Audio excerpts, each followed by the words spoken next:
जय Jagannath PB Odia GK channel को आपण मानकु स्वागत। आसंतु आज वीडियो रे जानिबा रथयात्रा ओडिया रचना उपक्रम। ओडिशार इष्ट देवता महाप्रभु श्री जगन्नाथ केवल ओडिशार नुहे से समग्र विश्वर देवता। तांको पई 12 मासरे 13 पर्व पालित हुए। यही सबु पर्वपर्वाणी मध्यरु विश्व प्रसिद्ध रथयात्रा एक मुख्य पर्व। प्रतिवर्ष आषाढ़ मास शुक्ल पक्ष द्वितीया तिथि रे पवित्र रथयात्रा अनुष्ठित हुए। यही यात्रा को श्रीगुंडीचा और घोषयात्रा मध्य कहा जाए। वर्णना पुरीर रथयात्रा विश्व प्रसिद्ध। यह ओडिशा व्यतीत सारा भारत और भारत बाहर अधिकांश देश में पालन करा जाए। प्रतिवर्ष अक्षय तृतीया ठारू रथ निर्माण कार्य आरंभ हुए और रथयात्रा पूर्व संध्यार समस्त कार्य समापन हुए। तीन ठाकुर विजे करुथिबा रथर नाम यथाक्रमे जगन्नाथଙ୍କ रथर नाम नंदीघोष, बलभद्रଙ୍କ रथर नाम तालध्वज और देवी सुभद्राଙ୍କ रथर नाम देवदलन। रथयात्रा दिन सकाळु निर्घंट समय अनुसार तीन ठाकुरों को पहंडी विजे करा जाई रथरे बसा जाए। घंट शंख कीर्तन हरिबोल हुलहुली ध्वनि रे वायुमंडल कंपी उठे।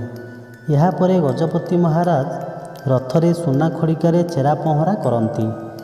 ठाकुरों समस्त पूजा विधि करिबा परे दौड़ी लगा जाई रथ टणा कार्य आरंभ हुए। भक्त माने दौड़ी धरी रथ टाणती। प्रथमे बलभद्रଙ୍କ रथ, द्वितीय सुभद्राଙ୍କ रथ और शेष में जगन्नाथଙ୍କ रथ टणा जाए। रथगुड़िक गुंडीचा मंदिर को जाती।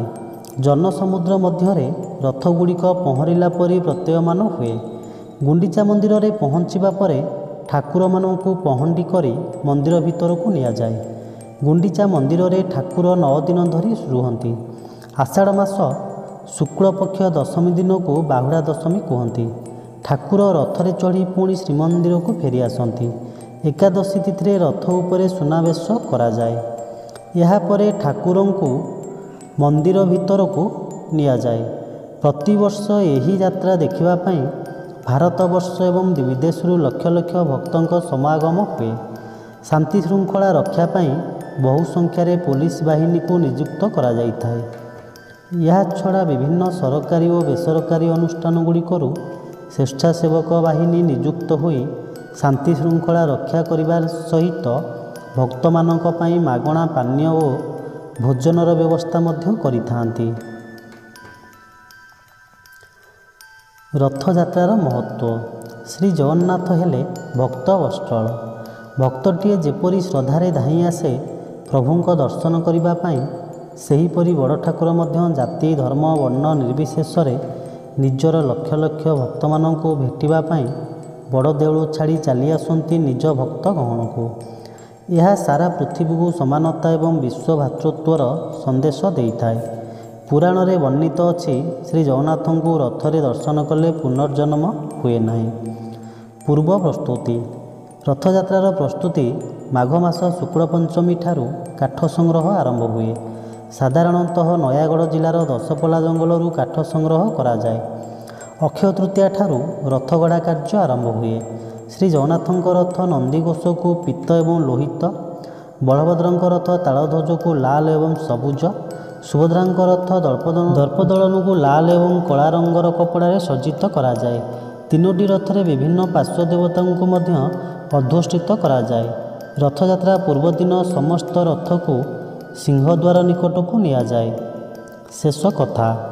रथयात्रा आम ओडिशार एक जातीय पर्व। विभिन्न जाति और धर्मर लोक माने मिलिमिशि यही पर्व पालन करती। समस्ते एकत्रित होई प्रभुंकर घोषयात्रा को सफल करती। रथयात्रा जाति धर्म वर्णर बाछ विचार न थाए।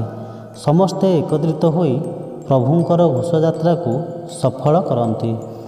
तो दर्शक बंधु भिडियोटी भल लगे गोटे लाइक करूँ, कमेंट करूँ। जदि आम चैनल को नुआ आसुँच चैनल को सब्सक्राइब करनी। पाखे थी बेल आइकन बटन को ऑन करनी।